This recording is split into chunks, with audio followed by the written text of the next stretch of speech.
That's how we kicking it on this Sunday. Some smooth shit. Let it rock then.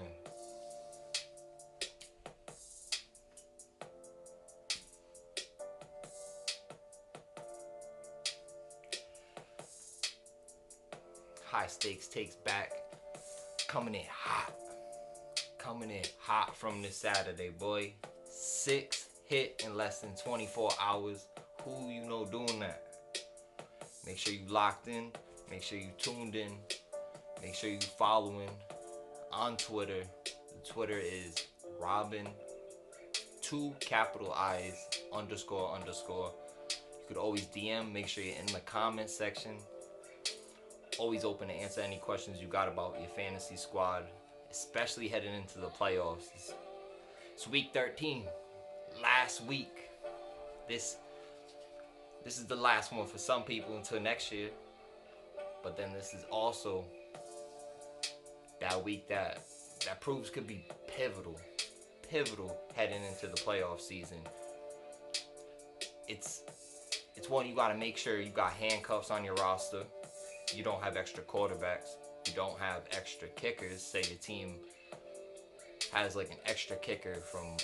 If you have Rodrigo Blankenship, you don't need an extra kicker. If you got Mason Crosby, you don't need an extra kicker. You see what I'm saying?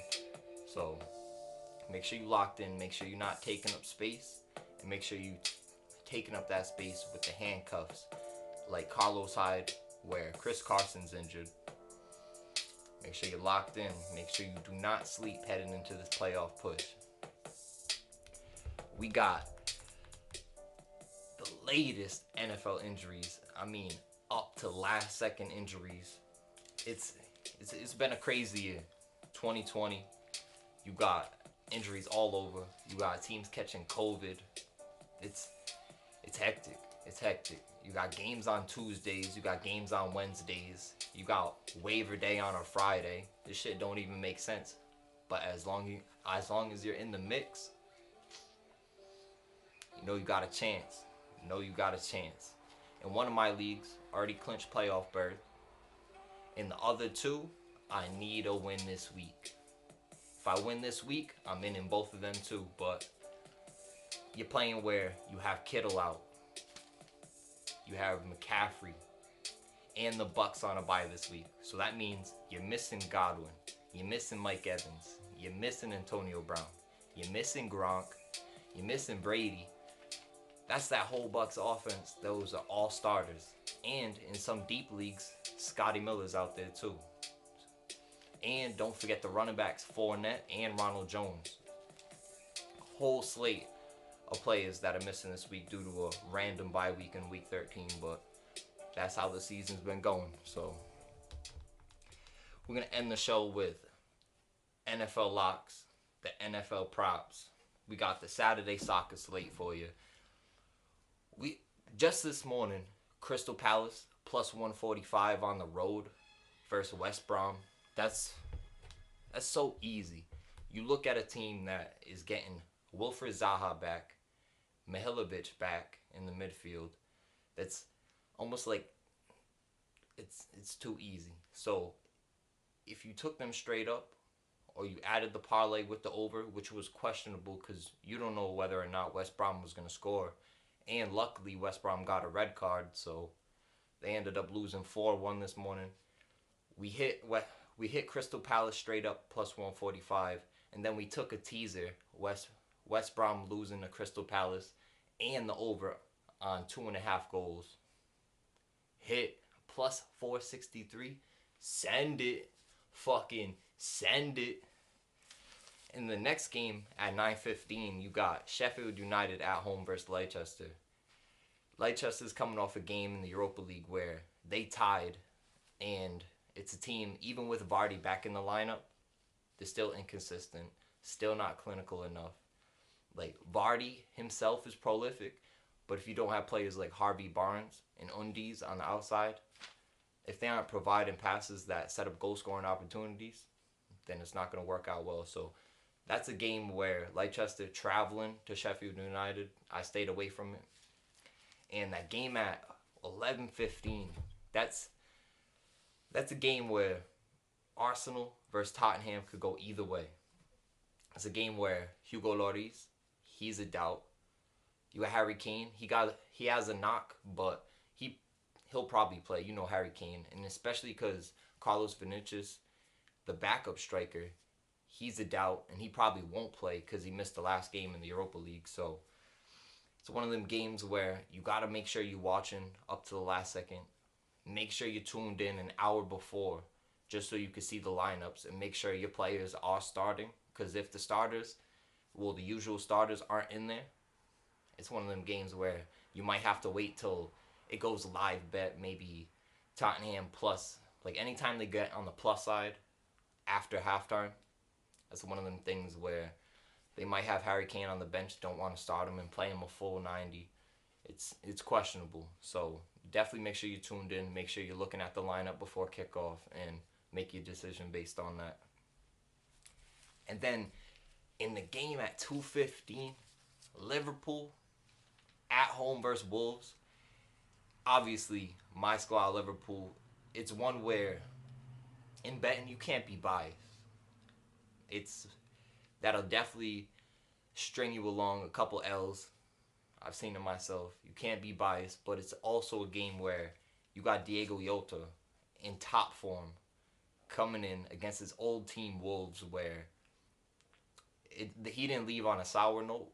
He kind of just moved up from a team in Wolves to a team in Liverpool who just won the league and Champions League. So one of them moves where you're playing your old team, you kind of want to show where you're at, and he's in top form. So I'm throwing out a hat trick for Jota today. He's definitely going to get the start, hopefully with Firmino, Salah, and Mane. And in the midfield, if you could start Thiago, say he's healthy, and you got Fabinho back there, it's a lock. Currently, Liverpool is minus 182 on the money line, and the over-under on that game is over 2.5.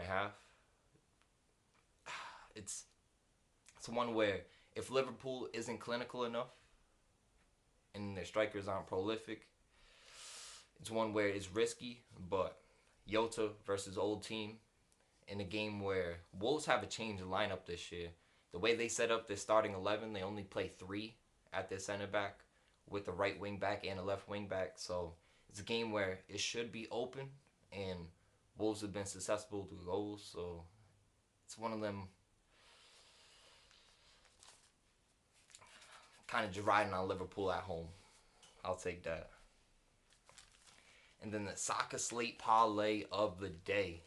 I added Schalke versus Bayern Leverkusen. The over-under on that game is 2.5. Because Leverkusen's traveling on the road and it's a league matchup, those are never locks. Those are always ones you got to watch out for. But definitely the over-under. That at 2.5, that's low. Usually all German league games, those are set at 3.5. So seeing it at 2.5, and especially Leverkusen getting Amiri back, that's big. That's big for them. So take the over. If you don't want to add it to a parlay, that's a single bet at minus 150 where it's a straight up lock.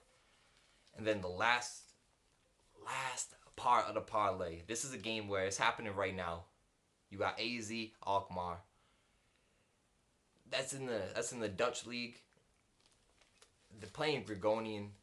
It's a game where AZ Alkmaar, they're coming off a draw versus Napoli where they could have easily won. They had a penalty at the end. They ended up missing. That's crazy. Stengs has been playing top notch. Kid also from the Netherlands. And he's actually got some appearances on the world stage. So that's a kid who could be making a transfer move, if not at the January transfer market, then next year. But I'm taking AZ Alkmaar, minus 165 money line. And they played well versus Napoli. It's a game where Napoli, they could have been more prolific in finishing their chances, but they weren't, and that's just how soccer goes sometimes. So the 4-teamer we got, Sunday Slate Parlay of the day, Liverpool plus the over 2.5, Schalke versus Bayern Leverkusen over 2.5, and the AZ Alkmaar minus 165 on the money line. I never play with the handicap betting when they're favored by 0.5 goals. I never really mess around with that because odds are always changed way up. Say you take AZ Alkmaar minus 165, and now the opposite team say they're plus zero point 0.5. Those odds would be set at much lower. So I just stick to the money line, and especially games where they don't have extra time. You know it's gonna finish in 90 minutes. So one of them games where it's a league game, coming off a draw versus Napoli, where you want expected to win, and then you end up almost winning and getting a draw out of it. So definitely add AZ Alkmaar in there. Hopefully they're taking the dub right now. Let's get into this injury news. This is dicey this week. You have a game Monday. You have a game on Tuesday. You never know. Those games could get pushed back to week 14. You always have to be prepared. So make sure you're putting those players in your flex position, because you never know. Come Sunday night, that Monday night game could get called off with Pittsburgh. Or that Tuesday night game, say Baltimore gets more COVID positive people. That shit would throw off a lot of fantasy leagues. Imagine that. You start Lamar Jackson. You're banking on his 30 points to win you a championship. And all of a sudden, the whole team, they're all high contact. Game gets pushed back. That would... Not to jinx it, knock on wood, but it's been a dicey fucking season. So let's get into it. The QBs. Look, let's start off with Lamar. He caught COVID. He should be activated in time for Tuesday. They're playing Dallas at home, so it's a game where Dallas, they shouldn't put up a lot of points against that Baltimore defense, especially on the road. So Lamar should get a lot of rushes. Both Dobbins and Ingram both came off the IR too, so that should be a plus for Lamar Jackson. And on that same side of the ball, RG3, he was just put on IR. So say Lamar Jackson isn't activated, which he should be. Trace McSorley, he would start versus Dallas. Big Ben, he's been banged up ever since he caught those two knee injuries versus Dallas. He's been banged up since then. It's one of them things where he's questionable all week. It's going to have you worried looking at your lineup. But versus Washington on Monday Night Football, they're obviously just resting him. Steelers, they're 11-0. There's no real reason to have Big Ben, 14-plus year starter, practicing. You know what AI said, practice. Dude don't need practice. Cam Newton, this is one where it popped up just recently. Could have been bothering him longer, so it's risky. He's questionable this week with an abdomen injury. He should play, but it's one of them things where if you have him in a 2 QB league, you have to start him. But if it's just a 1 QB league where it's not deep and people aren't picking up QBs, there's better options out there. And he only has 2 passing touchdowns since week 3. So if you have him on your roster, definitely drop him. And over in Miami, Tua, he's been limited this week with that thumb injury that kept him out last week. He's expected to be starting, but that's pending a pregame warm-up. He's obviously a rookie quarterback that's coming in who started the year late because of injury in college. So it's one of them things where they're not going to want to push him, especially on his throwing hand. He doesn't have to start this week, especially because they're playing Cincy with no Joe Burrow. So it's one of them games where, say Tua does say, it's like bothering him a little bit, Fitzy will be in there. So make sure you're locked in. And if Fitzy does start, that's a beautiful option at quarterback throughout all leagues. That's a top 10 quarterback, especially versus Cincy. So make sure you're tuned in. Make sure you're following up all the way up until kickoff so you can see the latest updates on your players. Over in Jacksonville, Gardner Minshew, he's back healthy. But Mike Glennon, he still got named the starter. That's just dicey because Mike Glennon, he's been in the league so long that he's obviously not a starting quarterback. So the fact that you brought back Minshew and he's healthy and he's not starting, that just means Gardner Minshew, his job's up in the air for next year. So Mike Glennon, he should be a positive start. in 2 QB leagues, if you need a quarterback, he should be out there, and especially with DJ Chark coming back, he's a positive start. Over in Denver, Drew Lock, he's back. You know that whole situation last week where 3 quarterbacks were close contact and 1 quarterback had COVID, so they had no quarterbacks for the game. That shit was fucking crazy. I took a risk. I picked up that wide receiver Hamler. He obviously ended up with fucking negative points, so that didn't turn out well, but I started him in my league where I already clinched, so it didn't really affect me. But Drew Lock, him coming back, and Jerry Jeudy being on the field, and Tim Patrick, those are all positives. And Noah Fant will be out there. At running back, Melvin Gordon, he's a running back where he's up and down, and he's really based on if he gets those catches in PPR format leagues.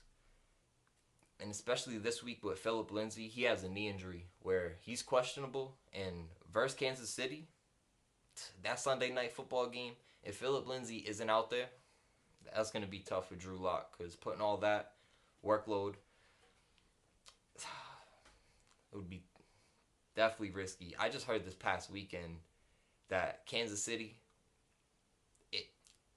top 2, if not the loudest stadium to play in. And that's coming from another player in Ryan Clark. So that's risky. And especially with Drew Lock, there has to be better options out there. Even though he's back, I wouldn't play him. Daniel Jones. This is one where I hope you aren't playing Daniel Jones. And if you are, he's doubtful this week versus Seattle. It's a game where Seattle, they've been playing well as of late, but traveling to Seattle, he probably won't play. He has a hamstring injury. And Colt McCoy, he got named the starter last week, came in, went 6 of 10 for 30 yards, had a few rushes. He should be serviceable in 2 QB leagues, because I had to pick him up, so I'm banking on him to do well. He's only projected 17 points, but in a game versus an up and down Seattle secondary where Giants will have to put up points, I think Colt McCoy should be a serviceable play in 2 QB leagues.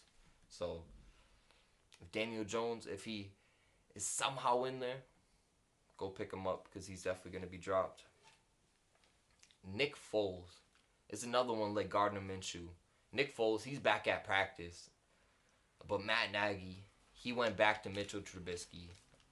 I guess he hasn't fucking learned over the past few years. But going back to Trubisky, he's played aight, but Nick Foles, he's also played aight.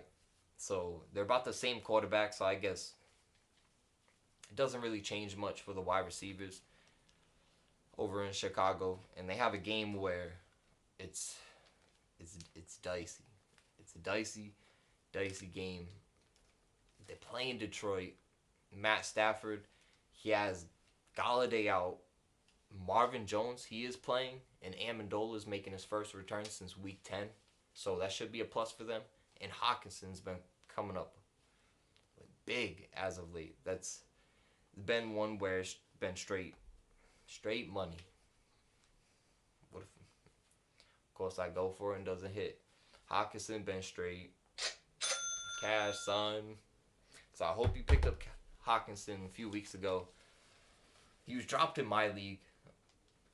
I don't know why, but that's one where you're always scoping the waiver wire, always picking up whoever. So lock it in. And that's about it for the quarterbacks. Quarterbacks, long ass list. That shit's it's dicey when it comes to quarterback play. And especially in fantasy, because they could be projected so well. Like Derek Carr last week at home versus Atlanta. That was one of my fucking locks. One of my DFS values. And this week, it's such a deceiving matchup. And what should be a good matchup, but traveling on the road versus the Jets, that's tough. It's cold out there. It just snowed yesterday. That shit's... Derek Carr is not going to like going on a road versus the Jets. And especially coming off a game where they just got whooped at home by a team that doesn't even have a shot at the playoffs. and a team that didn't have Julio Jones, that's dicey. That's dicey for the Raiders. I stayed away from that team altogether in all bets, so you should definitely do the same because it's not a smart lock right there. I looked at Derek Carr's stats last week. I said, like, that boy, you got to pick it up because playoffs around the corner. You know the time's ticking. You know Gruden out there. He on that ass, boy. He on that ass. And especially this week, you got Josh Jacobs out. Boy, you better lock in. I don't know why they haven't been using Henry Ruggs so much more. That boy is fast. You got Nelson Aguilar getting more targets than him. Come on. Come on. Get it together, Oakland. I mean, I said fucking Oakland. Get it together, Vegas. That shit's wild. One of them dicey games traveling to New York. I don't know. I picked up Tannehill over him this week. I had an option between Derek Carr and Ryan Tannehill. Tannehill's playing Cleveland this week. It's a game where Cleveland, both running backs have just been running all over everybody. That shit, they're probably the best thing since D'Angelo Williams and Jonathan Stewart back with the Panthers. But that's a game where Cleveland's going to put up points. Tennessee, they're definitely going to put up points at home. The weather looking solid for that game, especially for the winter. It's a game where Baker Mayfield, he has no excuse. Should perform well. I'm seeing at least 2 touchdowns, and especially because they're going to get the running game going. Make sure you lock in Jarvis Landry, one of my DFS values for the week. It's dicey out there, week 13. Week 13. Hopefully next week comes and it's not straight cricket, son. That'd be fucking dicey. But let's get to the running back latest. We got Myles Gaskin. Myles Gaskin finally returning off IR. If you've been dealing with Matt Breida and Salvon Ahmed, it's always rough dealing with that backup running back. So both those backups, they're out this week. And Myles Gaskin, he's finally off IR in a plus matchup versus Cincy. And Myles Gaskin, he's a good running back that's fully in PPR. It's one of them plays where even if Tua, he is playing, he's not going to throw it deep. And he's not been known as a quarterback to throw it deep yet in the NFL. So Myles Gaskin, he should get a lot of checkdowns. If you still have Salvon Ahmed on your roster, I did Saturday morning. Make sure you drop him. Matt Breida shouldn't even have him. The next pair of running backs, Carlos Hyde and Chris Carson, they're going to be good to go versus the Giants. Hyde, he's been questionable for the past few weeks. Chris Carson, he just returned last week. Probably one of them things where Seattle's in the playoff hunt. They're most likely going to make the playoffs. It's one of them things where they don't need him to practice. It's week 12. So once you get past that week 11, week 12 type, it's dicey. It's dicey. So you don't want them practicing just in case they do end up getting even more injured than they already are. Because no one's fully healthy heading into those later parts of the season. So it's all about that workload management. And Pete Carroll, he does it to a T over there in Seattle. So hopefully Russ could get cooking. But with both running backs back, I wouldn't start Hyde, but definitely start Chris Carson. That's a RB2, maybe RB1, just because they're playing the Giants, and Giants are never an easy team to put up points against. So it's one of them games where you're definitely starting Chris Carson. Hopefully, because of Russell Wilson's performances, Carlos Hyde in deep leagues could get started, but that's only in 12-team 2 QB leagues or a 14-team league, something crazy like that. The next running back over in Kansas City, Clyde Edwards-Helaire. He's sick. He doesn't got the COVID, so that's good. but he's sick and he missed practice Friday. They're saying he's definitely got a 50-50 shot of playing. Good thing he picked up Le'Veon Bell, but that 50-50 shot, he's only sick, so it's a game where you have Denver traveling to Kansas City, divisional matchup. He's going to want to be out there. And when it comes to football, there's no way you're missing a game because he is sick. You dig what I'm saying? And they're definitely going to be testing him to a T because of COVID, so that won't be an issue out there. And the next running back, we kind of covered it already, but we'll get more in depth. Josh Jacobs. He's out this week for the Raiders. They're traveling to the Jets, where Adam Gase, he's straight took that franchise into the ground. Sam Darnold, they're just going to be hoping they get Trevor Lawrence next year. And one of them games where Raiders, they're also dicey. They have to start Devontae Booker. He's a running back that came over from Denver last year. He starts with Jalen Richard and Theo Riddick. They're going to only be pass-catching backs. It's one of them games where you have to start Devontae Booker just based off workload, but Jalen Richard and Theo Riddick, I would stay away from them. But both those running backs, seeing what Theo Riddick did on Detroit, maybe add Theo Riddick to your watch list on fantasy, and definitely closely monitor Josh Jacobs, because that ankle injury that could be lingering, could keep him out this week and next week. And they say they are on a push to make the playoffs. They will keep him out until the playoffs just so he's fully healthy. So one of the things where you have to monitor to make sure you're locked in and winning your leagues. Fucking send it. This is a dicey one.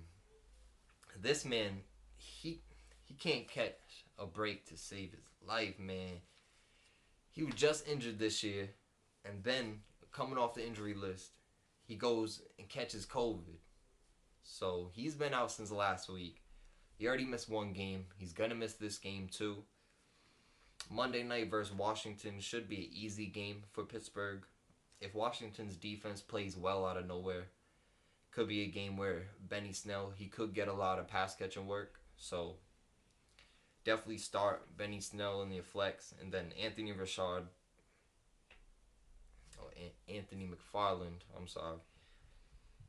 he's one where if Benny Snell, if he ends up getting hurt, pick up Anthony McFarland. That boy is a beast in the pass catching game. They just don't use him because they got Deontay Johnson, they got Chase Claypool, they got Ebron. It's stacked over there in Pittsburgh, so he doesn't get the work. But say Benny Snell does go down, and Connor, he's always injured or has something. So definitely stash Anthony McFarland if Benny Snell goes down, and keep McFarland on your watch list. Next running back, missed last week. Over in Atlanta, Todd Gurley. He's questionable this week with a knee injury. He returned to practice Wednesday, so that's a plus. He should play, but if he doesn't play, both backup running backs, Ito Smith and Brian Hill, stay away from them both. I started Brian Hill last week. It's fucking awful. I looked at his stat line about halfway through. I was like, damn. Like, that boy, how the fuck do you only produce 6 fantasy points as a starting running back? That in a game where they won 43-6 versus Las Vegas. What the fuck? That shit should have been. But nah, it was just. Damn. That shit was awful. Straight awful. So, good thing Atlanta should be getting Todd Gurley back this week. And along with Julio Jones. So, having Julio out there, having Calvin Ridley out there, Hayden Hurst at tight end, Russell Gage, he mixes in at wide receiver 3. Should be a plus for Atlanta this week. And this man also can't catch a break to save his life. DeAndre Swift, he's doubtful this week. He just returned from concussion protocol, but he missed with an illness on Friday. So that's one of them things where he got downgraded to doubtful. He's not even questionable. It's probably because it's so early from him contracting it, and they're probably just being safe on the COVID side. So he probably won't play this week at Chicago. But Adrian Peterson, he came out of nowhere. I started him 2 weeks ago. He fucking blew it for me. And then all of a sudden last week has 50 yards and 2 touchdowns. One of the best running back plays of last week. I can't pick it with the Lions. Kerryon Johnson, he gets in on pass catching down, so that's one where if he is on your free agent wire, go pick him up. Kerryon's definitely a flex play. Adrian Peterson, he's more of a boom bust TD dependent flex play. So if Kerryon isn't out there and you absolutely need a running back, go pick up Adrian Peterson because he should get at least a touchdown. I can't guarantee the odds, but Detroit should travel down and get to the goal line at least twice. So those are all touchdown opportunities. And if he doesn't get that touchdown, it's dice, bro. Straight fucking dice. Moving on to Houston. David Johnson, he's returning finally off IR from that concussion. He's been out since week 9, and Duke Johnson, he's been serviceable, but like they say in fantasy, you go from serviceable to droppable real quick. So David Johnson, he's back. He should get a full workload this week versus the Colts, and he is a RB2, downside RB3. So definitely at least a flex play if you got a good running back when he went out. And Jonathan Taylor over in Indianapolis. Indy didn't have him last week, and they got smashed by Tennessee 43-25. But Jonathan Taylor, he's back off IR. He got a monster matchup versus Houston. Nyheim Hines, that's a running back where you probably picked him up. He was probably on your free agent wire after that first week of going off. But with Jonathan Taylor back, with Jordan Wilkins mixing in, Nyheim Hines, he's probably going to go back to that early year role. It's dicey. And Jonathan Taylor, that's a first round running back. There's no way they aren't going to play him on pass catching downs, especially this late in the season where they're battling. You got a divisional matchup versus Houston where you have to win.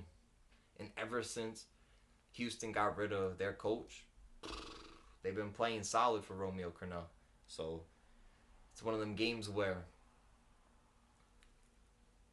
I can't call it on Nyheim Hines. If you absolutely have to start him in your flex, I would do it. But it's definitely a positive for Jonathan Taylor coming back for that whole Colts offense. Moving on to Baltimore. This has been dicey all around for the past few weeks. J.K. Dobbins and Mark Ingram were activated off the COVID list. They're going to start Tuesday. Not sure how much they will play based off missing a whole week and not getting any practice in. Gus Edwards, he's probably a risky flex play. J.K. Dobbins, he's been the starting running back, so you have to start him. Probably a low-end RB2, RB3 type. And Mark Ingram should not be on your roster. Like, go look at Mark Ingram's game log and tell me is it money or is it, you know damn well which one it is. So it's a game versus Dallas where Mark Ingram probably not going to get any play, and J.K. Dobbins should do decent, and Gus Edwards definitely a serviceable flex play, especially a game versus Dallas where they shouldn't put up any points. Like Andy Dalton, kind of buns. Ezekiel Elliott, what the fuck happened to him this year? Yeah, Dak went down, but that just proves it's not about one player. You have Dak coming in, who everyone was saying, oh, Elliott, pay him. He's been the reason why Dak's doing so well. All of a sudden, Dak goes down, and Elliott's just fumbling left and right. Can't find his mojo. That boy, he needs to lock in. And it's a perfect game in a tough matchup where he could prove all the doubters wrong. And say Dallas do end up winning a low-scoring game, could be rough. And if they do end up winning that low-scoring game, and if that ends up being the result, Lamar Jackson. There's going to be so many questions regarding him if the rest of this year and heading into next year. That's a dicey one. Lamar, he gotta lock in. Moving on, we kind of covered this over in Denver a little bit. We got Philip Lindsay. He's questionable with that knee injury. I wouldn't start him either way. Knee injuries are always ones where they could always get re-injured during the game. So, and especially being the backup running back where he's been absolutely 50-50 split on the carries, but picking up that knee injury, that's definitely a downgrade for him.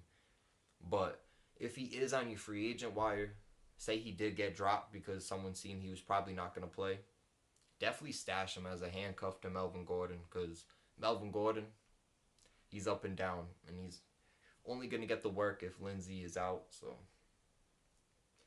in LA, this running back's been dicey. Kalen Ballage, especially with Austin Eckler returning last week. Kalen Ballage has been serviceable just based off touchdowns, and he's been a workhorse back. But one of them games versus New England, he did practice on Friday in full. He's a deep league serviceable flex play, but when it comes to 10-man leagues, I wouldn't play him, and there should be better options out there. And I'm predicting LA Chargers to blow out New England this week, and especially at home, because New England, they haven't been able to put up points. Cam's been only 2 touchdowns since week 3. It's looking rough over there in New England. And even New England's defense, they've been up and down. So you have a star quarterback on the Chargers in Hubert. That boy's going to ball out this week. You got Keenan Allen. You got Mike Williams. Especially Eckler back, which they said they weren't going to give him a full workload. And he comes in and has 20-plus fantasy points first week back. I should have fucking known. And that's about wraps it up for the running backs. Long list again. You know what time of year it is. It gets dicey out there on the injury front. I don't know.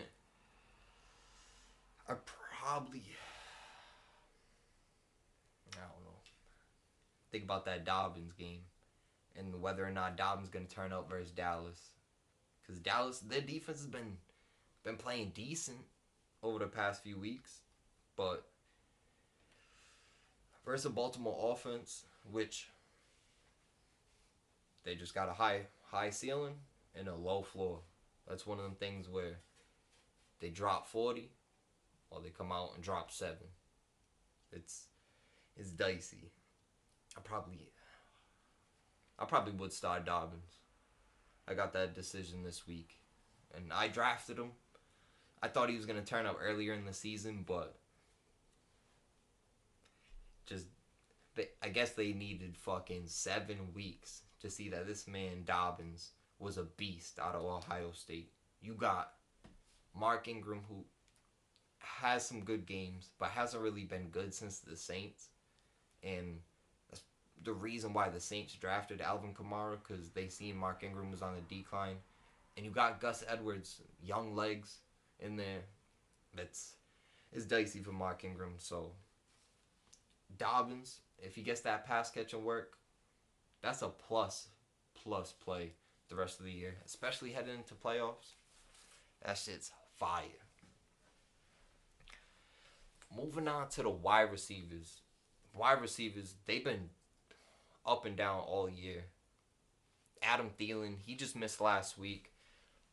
He didn't have COVID, but he was a high contact, and he had a negative test, which kept him out versus Carolina. But he's back this week versus Jacksonville, so that's a plus for Kirk Cousins. And in a game where I think Jacksonville, they should put up points, because James Robinson, he is a monster. And lock it in now. He's definitely a second-round pick next year in fantasy leagues. Do not sleep on that man, because once Jacksonville gets a quarterback and they have wideouts, and they even got Tyler Eifert, who's sneaky. He hasn't really been injured this year. He's staying clear of that. Knock on wood for that, man. So one of them games where it's gonna hit the over, and that's a plus because you got Justin Jefferson in the slot. You got Dalvin Cook fully healthy. Yeah, Alexander Madison, he's out this week because he had emergency appendectomy, but it's one of them things where Jacksonville, you have Mike Glennon, who put up 2 touchdowns last week, threw for over 250.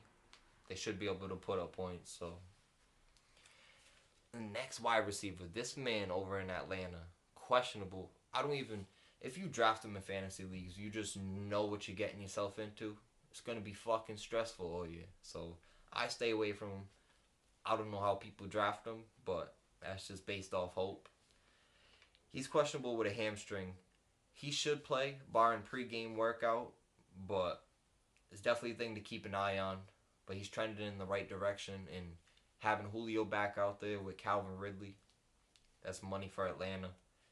Michael Thomas and A.J. Brown, they're both questionable. Wide receiver like Deebo Samuel, these are all people who, they're questionable throughout the week, but it's more of a workload management and more of a thing where you're going to see him questionable on your roster and fucking, who do I got to pick up just in case? But make sure you lock in and know every week that Michael Thomas and A.J. Brown, those are both players where they're just gearing up for the end of the season and the postseason. So if they are missing practice throughout the week, make sure you just check it on a Friday and don't panic throughout the week and drop anybody crazy for someone off the wire just in case you might need a wideout. So moving on to Chicago, Allen Robinson, he injured his knee in practice during the week. So that's one of them things where it's always a downgrade going into Sunday. If he does end up playing, that would be a plus for Trubisky. But that's one of them games, Chicago versus Detroit, where if Allen Robinson doesn't play, that's going to be dicey for players like Montgomery because they don't have their top wideout out there. They know they'll just be able to man cover anybody out there. So hopefully he plays because I got David Montgomery as my top DFS play of the week. He's out there cheap. We'll get into that next. But definitely one of them things where he should play. The knee injury was kind of weak. You never know with Matt Nagy. He's always dicey when it comes to his players' injuries. And it could be serious, but it could not. So definitely make sure you're locked in. Make sure you take your precaution and monitor his status before the game. And if he is out, that's a plus for Darnell Mooney. That's a plus. That's mad funny. I can't even say that without geeking because you already know who it is. Moon's right here. Like, how the fuck is someone in the NFL going to have the same last name as me? That shit's mad funny. But that's a plus for Darnell Mooney and Anthony Miller. And a plus for Jimmy Graham. All should get an uptick in targets. Say Allen Robinson is out, but he should be in there, even though he did have his knee injury during the week. Moving on, also in Atlanta, Calvin Ridley. He's limited, but that's another one of them things like Michael Thomas and A.J. Brown. He's questionable, but he's going to play every week because they're going to manage his reps during practice. It's dicey because Calvin Ridley, he's obviously going to be played in all leagues, but it's an injury, a foot injury, where if he goes out there and he steps the wrong way, makes a hard plant where his foot gets caught or something, that could blow a week for you. So knock on wood so that shit don't happen, but it's one of them dicey matchups where he's questionable, definitely going to play, but there is an injury there. And that's along with Terry McLaurin in Washington. He's questionable throughout the week, but just managing reps just to make sure they're healthy for come game time. Over in Detroit, this is one where I didn't expect this to be long as as long as it was. But Kenny Galladay, he is out again versus Chicago. It's if you drafted Galladay, he had big upside to start the year. Now, if you don't have IR spots heading into the playoffs, I drop him. Hip injuries and never have fast recovery times, and especially if he's out back-to-back weeks, it's not looking good for next week or the rest of the year. And especially on a team where they aren't making the playoffs and they have a quarterback who's already injured, so his range where he throws is already limited. But that also plays into Danny Amendola. He is returning this week. He missed 2 games with the hip injury, but one of them things where Danny Amendola, he's going to slide into the slot with Marvin Jones on the outside. So having Hawkinson in there, getting a lot of targets. Danny Amendola, that's a sneaky play in DFS, so don't sleep on him. And if you need a serviceable wideout, Danny Amendola should be a good slot receiver versus Chicago. So lock him in there. 12-man leagues, that's a flex lock. 14, that's a flex lock. 10-man league could get dicey. If there's not a better option out there, Danny Amendola is the wide receiver 2 in a game where Detroit should be down points, so they should be passing. Over in Jacksonville, you got DJ Chark. He missed last week with a rib injury, but he's returning after missing 1 game. They're playing Minnesota this week, and that's a plus for Glennon because over 250 yards and 2 touchdowns last week, and it helps a lot having James Robinson carry it 18 plus times a game. And DJ Chark coming back versus Minnesota team where they're up and down. They play the run well, but in their secondary, they give up big plays. And with Keelan Cole, Chenault, and having Chark, should be one of them games where it's definitely going to hit the over. I would play all the top people on Jacksonville and Minnesota. So make sure you're locked into that game. Brandon Ayuk, one of them players where he's a beast. He's a rookie. He's fast, kind of like Henry Ruggs. But he hasn't really produced yet. Especially with Deebo Samuel being out for like, how long? He might have missed, what? Total of 8 to 10 games this year. And Ayuk had, 2 to 3 positive games. One of them things where maybe having Ayuk returning along with Deebo Samuel, and even though Kittle isn't out there, that's going to be a plus because they have Mostert back in the backfield, and they also have Jeff Wilson to back them up, so they're fully healthy all around.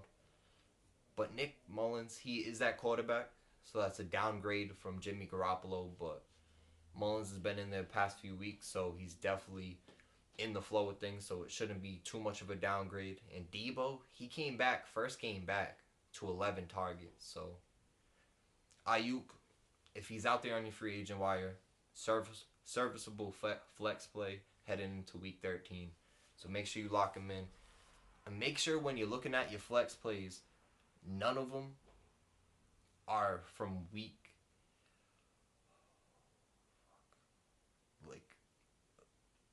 13 to 16. Those flex plays, those are different. Those are one of them things where you're looking at Denzel Mims. You're looking at players like maybe even Cordell Patterson, I just looked on my free agent wire, and he's a running back wide receiver flex. So you can play him in either position. I'll make sure to look at that. If you have a 14-team league where wide receivers are slim, you got players like Denzel Mims. I'll probably start him over Henry Ruggs. And if Sam Darnold could actually pass the ball, Mims would be a top option. And on that same side of the ball, Jamison Crowder, he's probably droppable. I thought he was about to turn up in the first game back with Sam Darnold, but one of them games where he only had 3 catches on 4 targets, trending way down. So, and especially the Jets probably want to see their young players play. So, Denzel Mims, I would pick him up before the playoff. If if you need a flex play on that same side of the ball, Frank Gore, he is serviceable, and that's one of them ones where it's dicey because you're playing the Raiders, who just gave up 43 points, so he should get the ball out of the backfield, but definitely stay away in DFS. The last wide receiver out of Denver, Jerry Jeudy. He's questionable, but he is expected to play Sunday night versus Kansas City. He's a locked-in wide receiver 3. You have Drew Lock returning. That shit's money. That shit is straight fucking send it. So that wraps up the wide receivers. Long-ass list. Straight laundry list like always.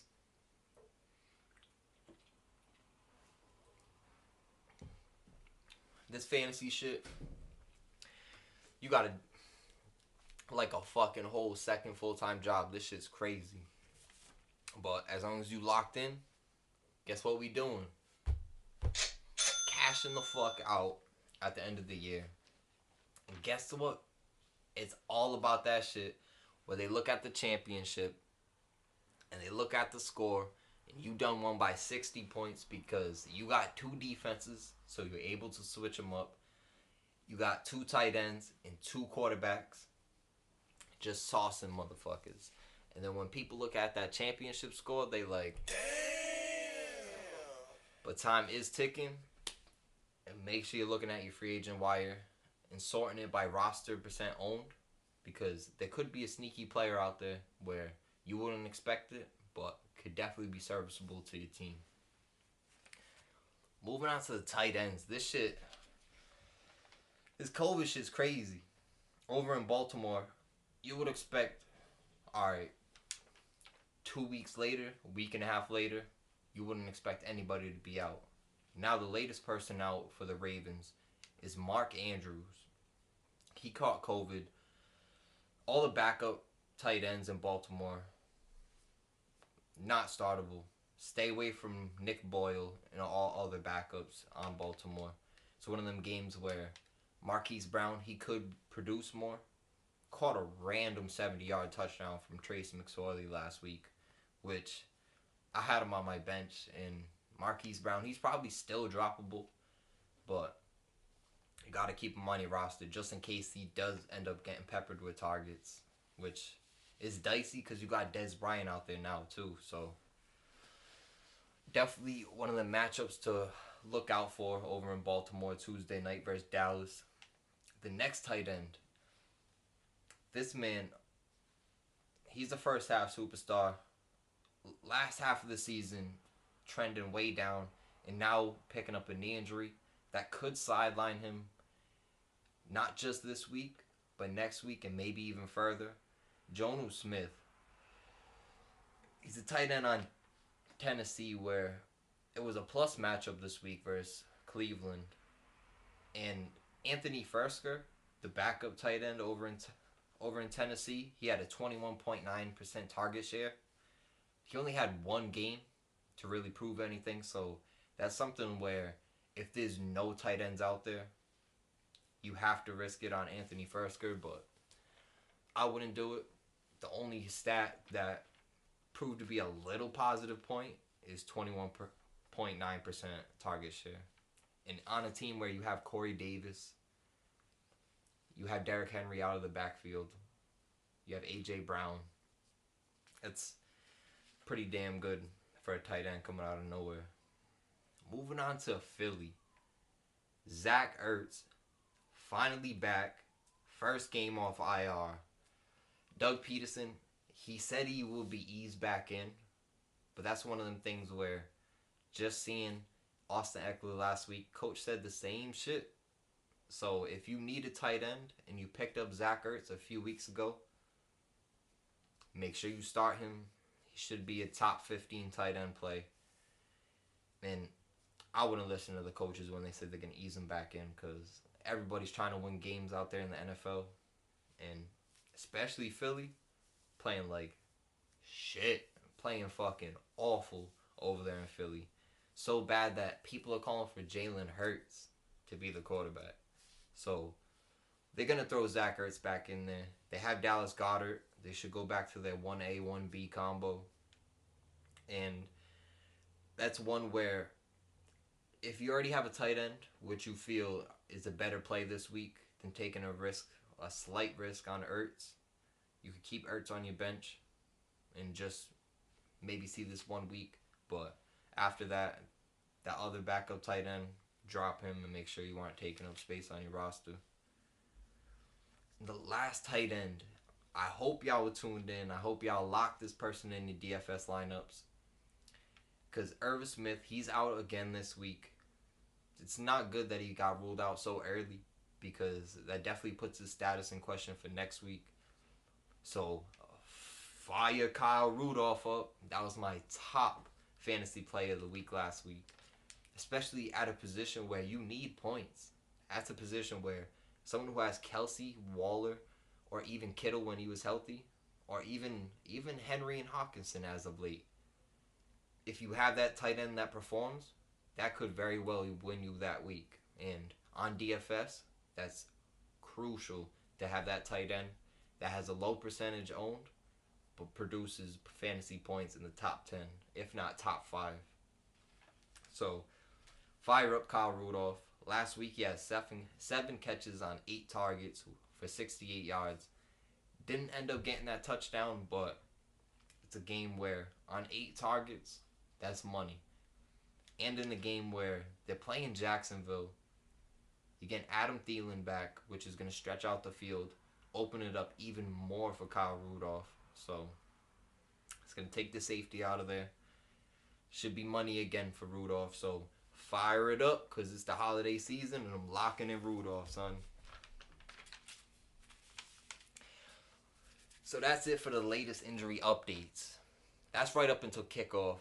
Make sure you're tuned in. Make sure you're looking at your roster. Make sure you're on your free agent wire. Looking who you play. Say Salvin Ahmed.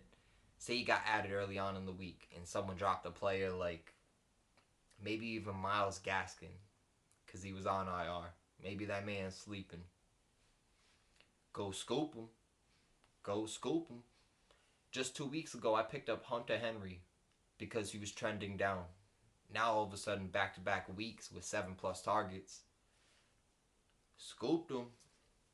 Scooped him. So, time's ticking on this year.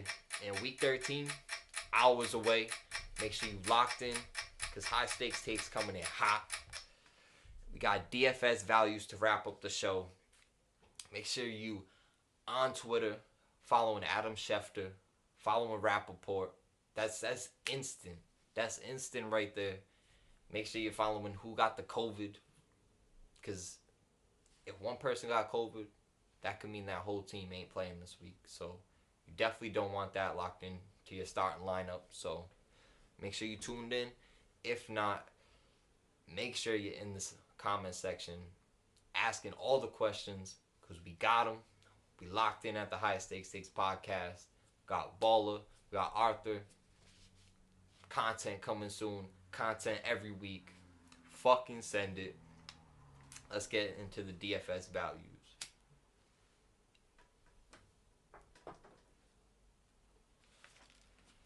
My 2 quarterbacks this week for the DFS values. We got Kirk Cousins. He's at 7,300 coming off a game versus Carolina where he traveled to Carolina and threw up 3 touchdowns in a game where he threw a game-winning touchdown at the end. You don't expect that from Cousins, but Dalvin Cook didn't have the best of weeks. And in a game where Jacksonville should put up points, Cousins is money. He's getting Adam Thielen back. Jacksonville's 29th versus the pass. Fucking send it. Lock Cousins in. And only $300 cheaper at $7,000. Phillip Rivers. He's playing Houston in a divisional matchup where Houston's 24th versus the pass And Phillip Rivers, he's thrown it at least 36 times in his past 4 games. So that's looking up.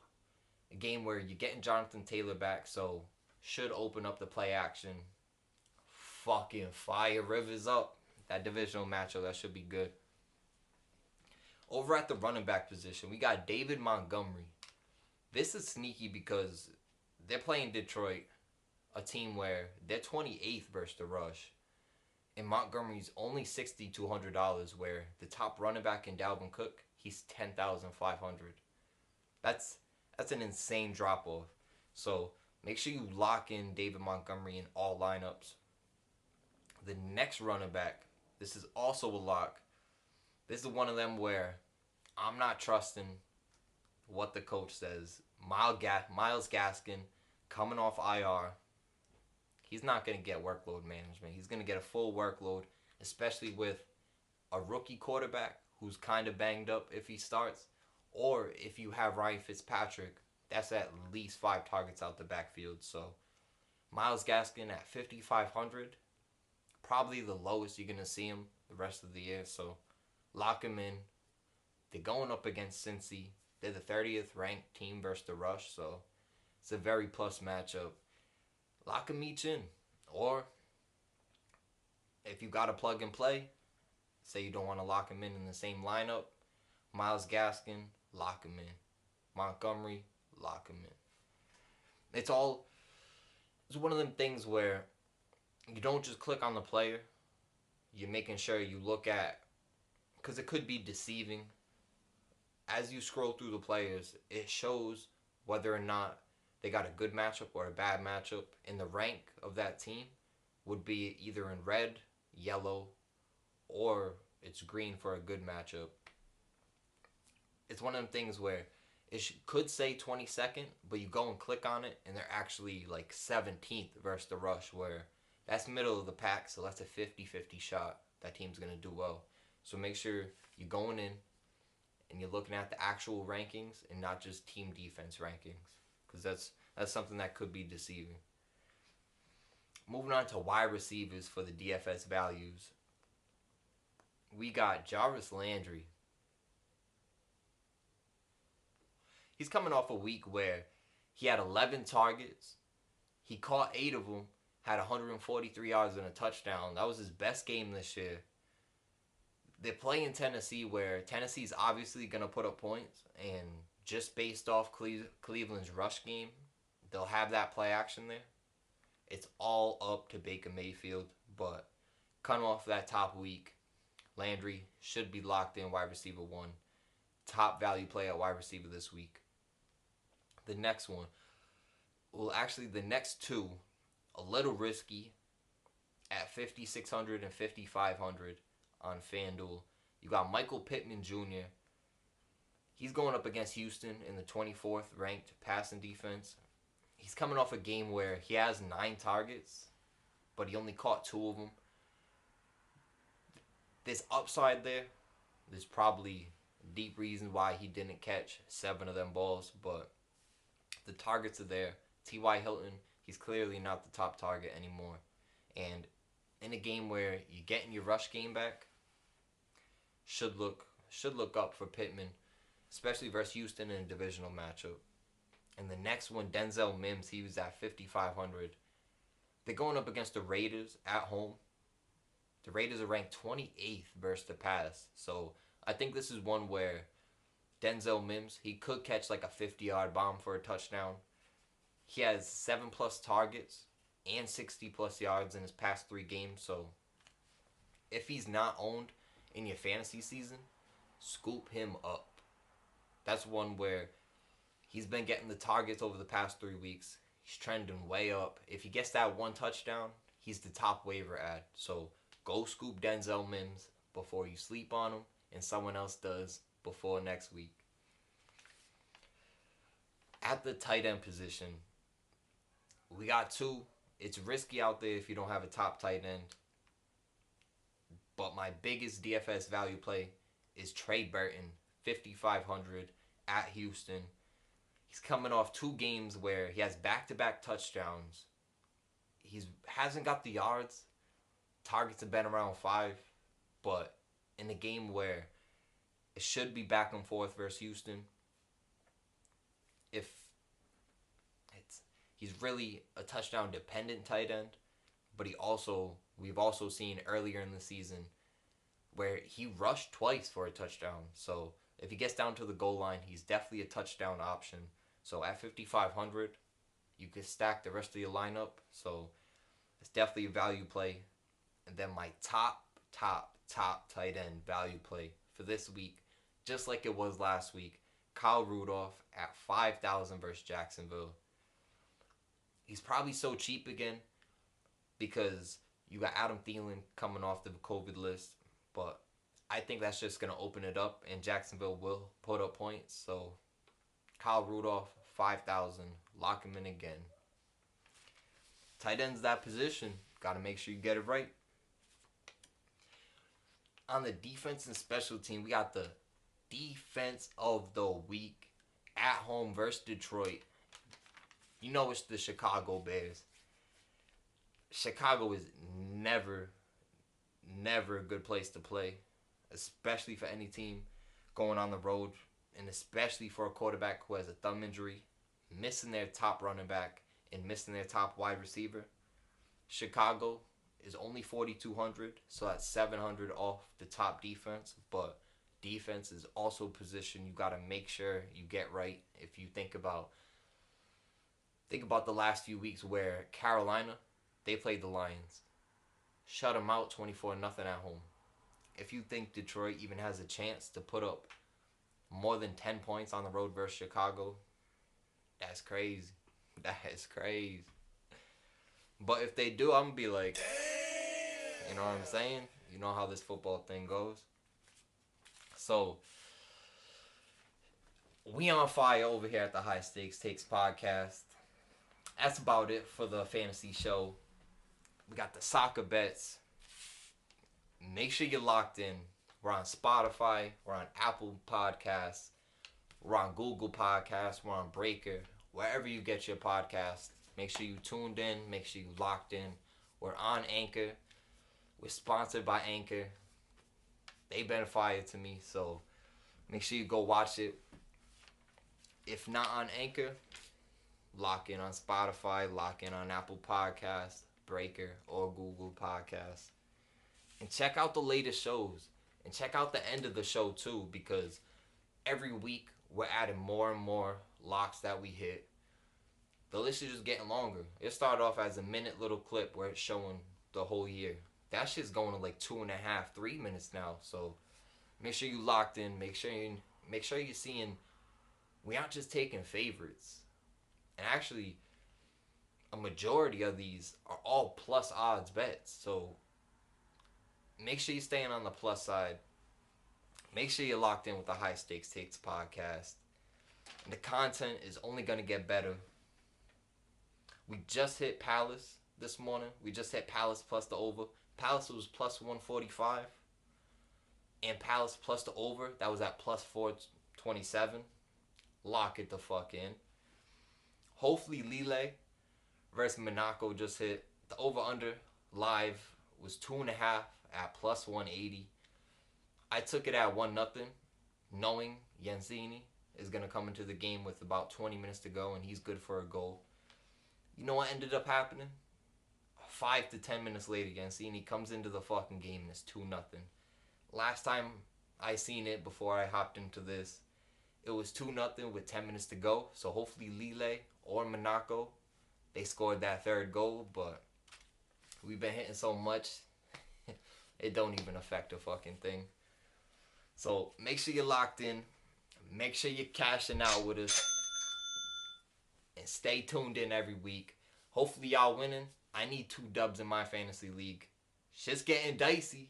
Shit's definitely getting dicey.